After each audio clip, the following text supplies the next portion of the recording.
Hello there. So I've had quite a few people asking me to explain to them how the Naples Engine exploit slash trick slash reform farm to generate north of 1 million or even 2 million government reform progress in under a year actually works, since I showed off my accomplishments with it. And I thought I would make a very quick video to show how it works. So what I've done is I've gone back to an earlier save in my Papal States world conquest attempt, and I've got the rebels that we need to do the farm all set up. This is actually an Iron Man save, you can see. Setting this up by 1461 was a lot of hassle, but it can be much more easily done if you're only interested in doing it in a more leisurely pace. Maybe if you wanted to do like a chill, maybe like 1550 world conquest as the Pope, then this would be quite straightforward. So basically, to set this up, we need two things. One thing is we need these Neapolitan Republican rebels. I'll chuck a link to the Wikipedia article on these rebels and how they spawn from a particular event chain in the description, so that you can read up on that. I won't go into all the details, but basically you need to get to the Age of Reformation as quickly as possible, which you can do by spamming this button lots and making this tick up really, really fast, which you are well positioned to do as the Pope. And once that triggers, basically Naples needs to be eligible for the event, so you can either wait like 10 years for it to happen, or you can just save scum like I did, and these rebels will spawn.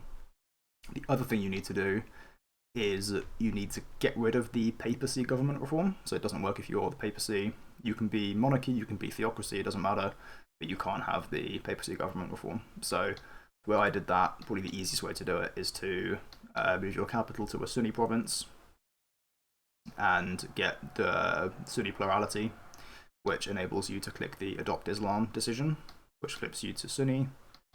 Then if you flip to Polish primary culture and seize land from the nobles, so they're under 50 loyalty, or under 30 loyalty rather, then they'll spawn, instead of noble rebels, they'll spawn Polish magnate rebels. If you accept demands of them while non-Catholic, then you'll flip to monarchy. So that's what I did, and is also how I became Emperor of the HRE.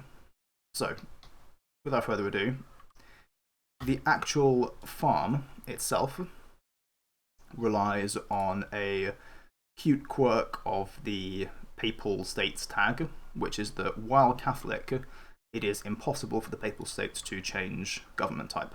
So that's why we have to flip Sunni before we can flip monarchy, because if we accept these magnate rebels while Catholic, nothing's going to happen, we're just going to stay theocracy. So to change, we need to be Sunni, but then to get that effect back, we have to flip back to Catholic.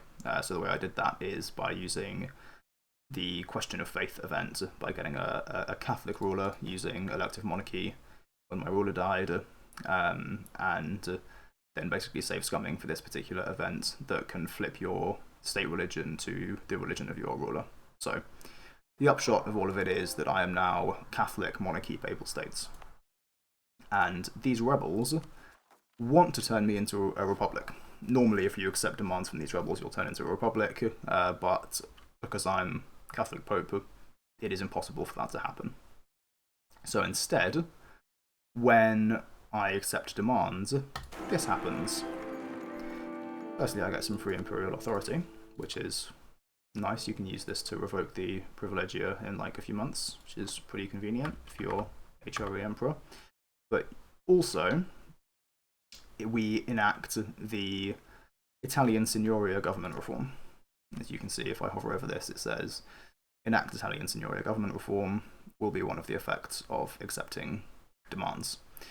But as we are not a republic, and this is a republic government reform, we are not really eligible to have it. The game tries to force it onto us, but it can't. And what happens when the game tries to do this, This applies to any government reform under any circumstances. If ever the game tries to force onto you a government reform for the wrong type of government, for what you are, it just adds it to the list. So I'm tier 1, so it just applies it to tier 2. However, as you can see, I don't have it at tier 2, and that's because I'm not Italian culture. If I culture flip over to Italian, then I'll just get it at tier 2 and it'll be kind of weird. But because I'm not Italian culture, it immediately gets abolished, and the game thinks that I have completed the government reform. So I can now select this. I've only got 6 government reform progress, but, you know, I can still get a reform. Now, you can only accept these guys once per day. So, and pause for a day, and then accept again, we'll see exactly the same thing happens. Italian Signoria has been abolished, and I now have the 3rd tier of government reforms. Right? So, fairly simple, and what I will do is I will just demonstrate a little bit more of how this actually works by unstating my entire country and flipping to Italian culture. If you give me one moment. So now I'm Italian culture. If I let another day tick and accept the rebel demands, it's actually just going to enact Italian Signoria. And as you can see, it's a bit weird because I don't have this government reform, and this isn't supposed to be a tier 4 government reform, it's supposed to be tier 1, but I've got it at tier 4, and the game doesn't really know what to do with itself. So, similarly, if I now flip back to, what, Polish, I guess, what I was before, the reform gets abolished, and I can pick one of these. So all of this is fairly straightforward, and you might think, well, that sounds great and everything, but I don't see how this will do anything more than just complete all the government reforms for you, which, you know, that's cool. You get a bunch of free government reforms. Everyone likes free government reforms. Government reforms are actually pretty good these days. If I just keep accepting, doesn't really matter what I pick for these, and as you can see, we're up to, because my next tier was tier 9, we're now up to 380 government reform progress required for the next tier. And if I, now it's 420 because the government reforms cost 40 extra each time you pick one. So each tier is 40 more than the last tier. If we do it again, you'll see we're up to 460. And if we do it a final time, we are now nothing, because we've completed all of the government reforms. And as you can see, you know, I've got 11 out of 11 available for monarchy. But a very special thing happens if I click this again. Now it shows out of 540. And that is because the game thinks I am now tier 12. What's happened is Italian Signoria has been enacted at the next tier, just like happened when I was showing it all the way up here. I showed it at tier 4. It's now been enacted at tier 12. Now you can't see tier 12. The UI has no way to display tier 12. It has no concept of tier 12 because there aren't 12 tiers of government reform for a monarchy. But nonetheless, I am now tier 12 in government reforms. And I can click this again. And I'm now tier 13 in government reforms. 6 out of 580. I'm now tier 14 in government reforms. Now, you might think that doesn't sound very useful, because you're just getting virtual tiers unlocked. That's not any use. But if you were to change government type, ever since 1.34, if you change government type, the game clears all your reforms and it refunds all of the reform progress that you had spent on those reforms. That includes my 11 actual reforms that I've now got, but it also includes all of the reform progress that the game thinks I would have spent getting to these virtual tiers. So as you can see, there is, up to 780 now, and you can just keep doing this every day for months and drive this number up to like 10,000. And then what will happen if I change religion now, because obviously I can't change government as Catholic Pope, as we discussed before. But if I concentrate a bunch of development into my Sunni capital, I will be able to adopt Islam as the state religion. So I'm no longer Sunni, so I'm no longer Catholic rather, which means that now if I try to accept these rebels, as you can see, government type changes to Republic. So we click this button, and all of my reforms get abolished, and as you can see, I now have 8,000 government reform progress almost. And I can start filling these out, and what you will see is that I have enough to fill up all of the tiers as we had before, except it's even more because Republic has up to 13 tiers.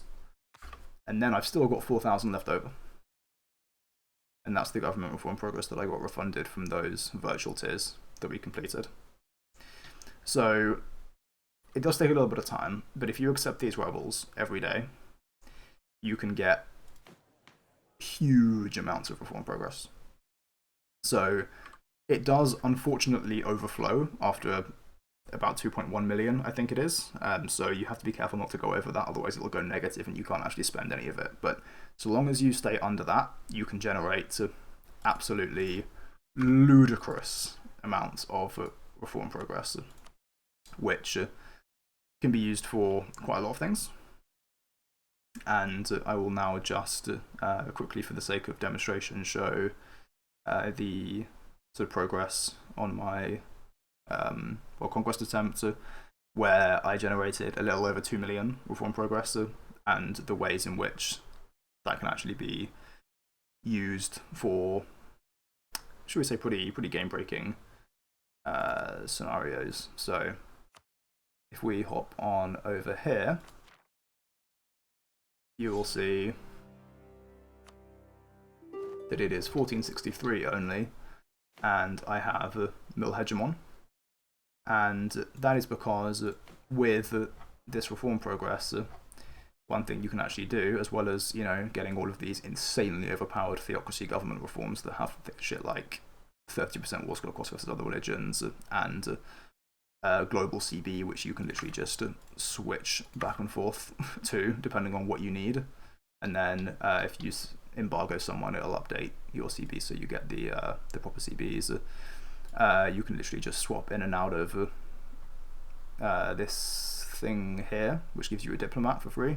So you literally just get a diplomat, use him, then get rid of him and get him back, and he'll respawn at free every time. So you can just have infinite diplomats. You can also get the Parliament government reform and go into the Parliament, and you'll see a whole bunch of things like get a stability. And so I can click this button and I get a free stability, which means I can do another truce break. And then we just go and spend 100 reform progress to reset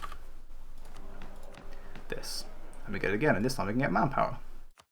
And so you can just generate, well, you do what I did, which is generate like 900,000 manpower without unpausing by just clicking some buttons and spending some reform progress. So it's really, really overpowered.